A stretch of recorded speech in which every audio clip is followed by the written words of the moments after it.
Hello friends, मेरा नाम है गगन। आज हम आपको महत्वपूर्ण सवाल बताने वाले हैं चैप्टर 1 का वास्तविक संख्याएं, जिसमें सवाल कुछ इस प्रकार आते हैं। सिद्ध कीजिए कि √2 माइनस √5 एक परिमेय संख्या है।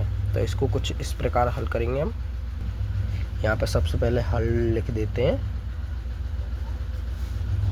सबसे पहले इसको लिख लेते हैं। जैसे कि माना, इसका उल्टा कर देंगे। जैसे अपरिमेय दिया है तो हमको परिमेय कर देना है। जैसे कि माना 2√-5 एक परिमेय संख्या है। इतना लिखने के बाद, इतना है के बाद लिखने के बाद तो आपको आगे लिखना है तो इसे हम P/Q के रूप में लिख सकते हैं। अब इतना लिखना है आपको। हिंदी है इस सवाल में। ये 4 से 2 नंबर का सवाल है। हिंदी लिखने के बाद आपको फिर आगे लिखना है, जहाँ P/Q पूर्णांक लिखना है। पूर्णांक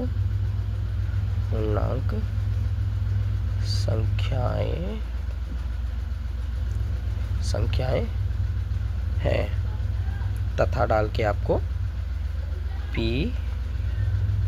Q लिखना है। Q = 0। ये इतनी हिंदी लिखने के बाद ये आपका आधा सवाल हो चुका है। ये 4 से 2 नंबर का सवाल आएगा। अब आते हैं हम सवाल के पास। इसमें हिंदी लिखनी है। सवाल है आपका 2 माइनस √5। अब आपको वही लिखना है P/Q। अब देखिए कुछ इस प्रकार सवाल हो गया। अब आपको रूट माइनस √5 को इधर लिखना है और P/Q को इधर लिखना है। ठीक है। इसके बाद आपको 2 को इधर ले जाना है। तो ये 2 प्लस में, तो ये इधर आके माइनस में हो जाएगा, -2। इसके बाद आपको क्या करना है, इन दोनों अब लिख लेना है, दोनों पक्षों का वर्ग करने पर। इतना लिखने के बाद आपको कुछ नहीं करना, बस इनका वर्ग कर देना। वर्ग कैसे करते हैं, ऐसे इनके ऊपर 2 लगा देना है, स्क्वायर लगा देना है। फिर उसके बाद इसको दोबारा से ऐसे उतार लेना है, P-2, और फिर इसका भी कर देना है। दोनों का पक्षों का करना है हमको। और फिर इसके बाद ये हो गया। इसका स्क्वायर खोलेंगे तो ये माइनस और रूट को हटा देगा, तो इसका आ जाएगा 5। इसके नीचे 1 कर लीजिए, इसका करिए स्क्वायर तो 2 स्क्वायर हो जाएगा। अब इसका योग कैंची गुणा कराइए तो इसका हो जाएगा P-2Q, और फिर इसके ऊपर स्क्वायर लग जाएगा ऊपर की साइड। ये इतना सवाल हो गया आपका। इसके बाद अब आपको एक Q को इधर ले जाना है। तो 5Q बराबर P-2Q स्क्वायर, और लास्ट में एक Q बचा है। ये आपका सवाल हो गया। इसको डाल दीजिए एक समीकरण। ठीक है। समीकरण डालने के बाद आपको इधर हिंदी लिखनी है। लिखिए समीकरण 1 में बायां पक्ष हमेशा पूर्णांक मान देगा, जबकि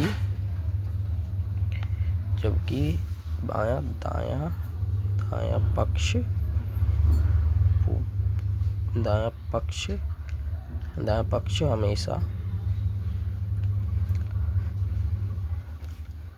पूर्णांक मान नहीं देगा। अतः यहाँ विरोधाभास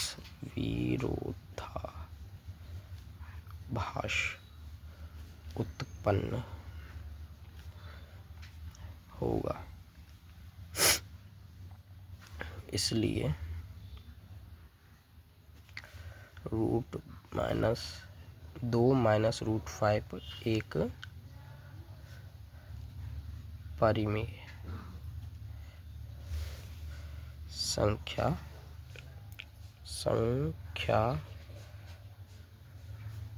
संख्या है। ये हो गया आपका पूरा सवाल। देखिए ये पूरा सवाल है। अब इसकी तरीके से आपके 2-3 सवाल और आएंगे, उनको किस प्रकार करेंगे देखिए। कुछ इस प्रकार से दूसरे क्वेश्चन है आपके, और इसको करने के लिए देखिए फिर से वही हिंदी लिखनी है आपको पहले से। ये √3 एक परिमेय संख्या है माना वाली, वो लिखने के बाद आपको डायरेक्ट सवाल करना है। मैं सवाल बता दे रहा हूँ, हिंदी आपको उसी में से लिख लेनी है। इन दोनों बराबर P/Q।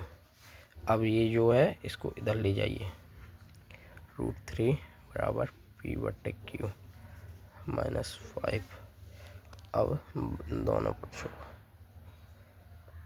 का वर्ग करने पर स्क्वायर P/Q माइनस इसका स्क्वायर 3 और यहाँ की स्क्वायर लेना है।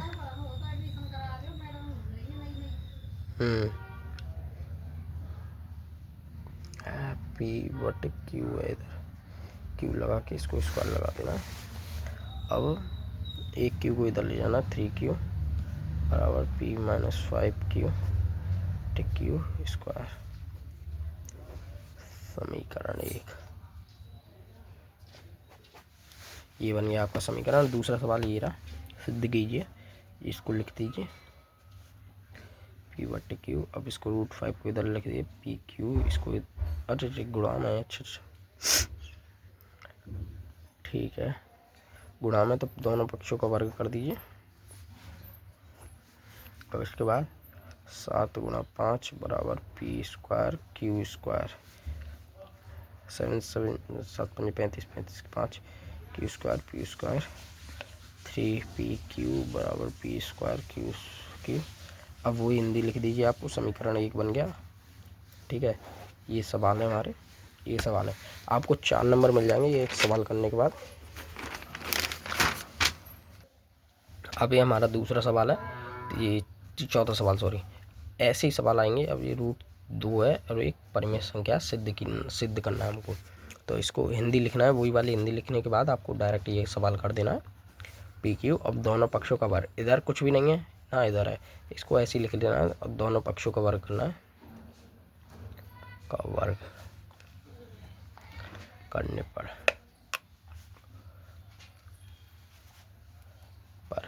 ठीक है, पेन खत्म है। ठीक है, ये हो गया दोनों पक्षों का वर्ग करने पर। फिर उसके बाद √2 को स्क्वायर PQ स्क्वायर लगा देना, 2 P² Q²। ये हो गया। अब एक Q को इधर ले जाना, तो 2Q बराबर P² Q। ये बन गया समीकरण 1। फिर से वही हिंदी लिख देनी है और लिख देना है √3 एक परिमेय संख्या होगी। बस ये लिख, √2 एक परिमेय संख्या होगी। ऐसे सवाल आने वाले हैं आपके फर्स्ट चैप्टर में थे 4 या 2 नंबर के। 4 नंबर पक्के आपके, 4 नंबर का सवाल है।